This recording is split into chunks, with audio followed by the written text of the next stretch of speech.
Una ex madre de la patria se ha pasado de la raya y está pidiendo que el Congreso le pague 2,5 millones de soles después de una increíble resolución que la limpió de la acusación que tenía por haber contratado un trabajador fantasma y por la cual fue desaforada. Pendejada.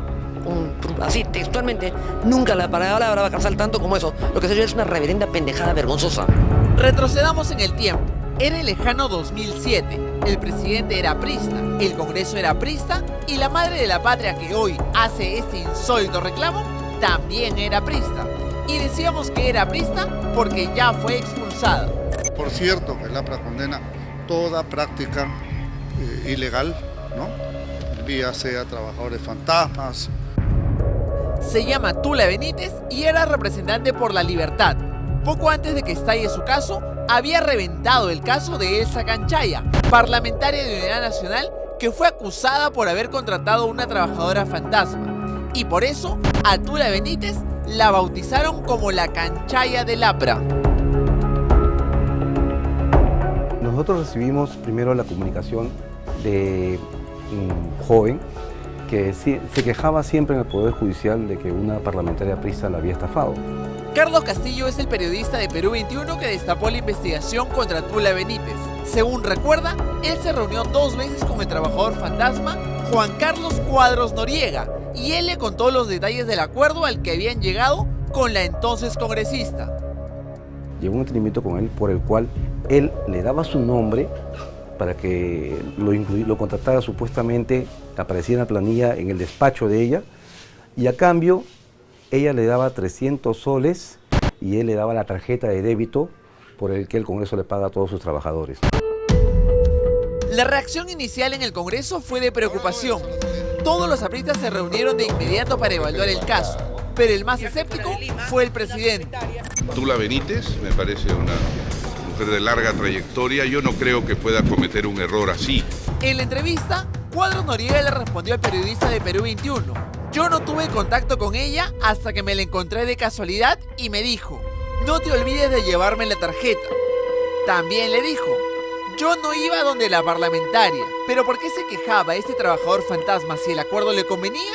Pues porque según él, lo había estafado. Su malestar del señor Juan Carlos Cuadros Noriega en ese momento fue que el acuerdo verbal que había tenido con la parlamentaria no había sido cumplido. Es decir, él le daba la tarjeta y ella le entregaba 300 soles mensuales. Habían pasado agosto, septiembre, octubre, noviembre y no le había dado absolutamente ni un sol. La persona que hacía los cobros de la tarjeta del fantasma era Clemencia Ulloa Gavidia y todos los retiros los hizo en La Libertad. Cuando Castillo fue a buscarla a su dirección en Santiago de Chuco para entrevistarla, el tío de Tula Benítez, el entonces magistrado Walter Vázquez Bejarano, entró en escena. Estábamos esperando que salga la señora cuando de pronto vemos que sale de la casa el magistrado supremo Walter Vázquez Bejarano. La casa que ella registra como domicilio es la casa del magistrado Vázquez Bejarano, tío de la congresista Tula Benítez. O sea, nunca nos metimos con él. Él solo aparece en la escena. Con eso se cerraba el círculo íntimo de Tula Benítez. En la investigación se recogieron varios elementos, como que Juan Carlos Cuadros Noriega no había recogido nunca su fotocheck, requisito indispensable para desplazarse por el Congreso. Pero hubo un elemento importantísimo que descubrió la Subcomisión de Acusaciones Constitucionales que nunca fue tomado en cuenta.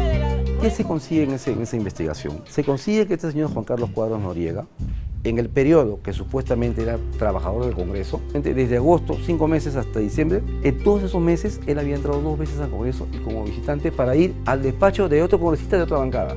Esa prueba no fue valorada y no se tomó en cuenta por el Poder Judicial.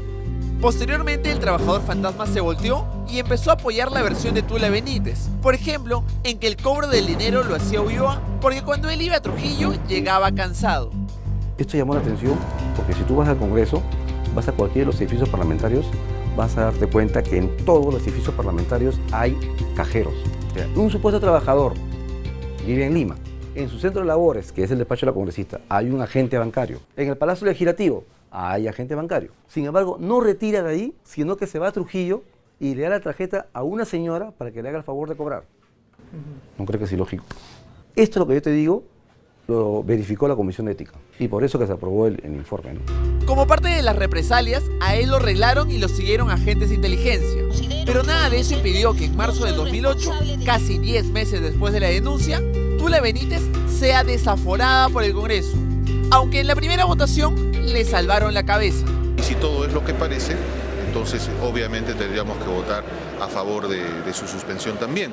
Pero los fujimoristas terminaron votando en contra de la suspensión. La sesión fue tan rochosa que hasta Tula Benítez votó en contra de su suspensión. Fue la inexplicable participación de la propia Tula Benítez, quien obviamente votó en contra de su acusación. No me encontraba impedida de votar ni ejercer el derecho al voto. Pendejada. Así, textualmente, nunca la palabra va a calzar tanto como eso. Lo que se es una reverenda pendejada vergonzosa. Como el resultado de la primera votación fue vergonzoso, García salió a cuadrarlos a todos. El Perú y toda la opinión pública ven con alarma que exista cualquier tipo de blindaje partidarista. Y recién después de eso, todos se alinearon y la desaforaron.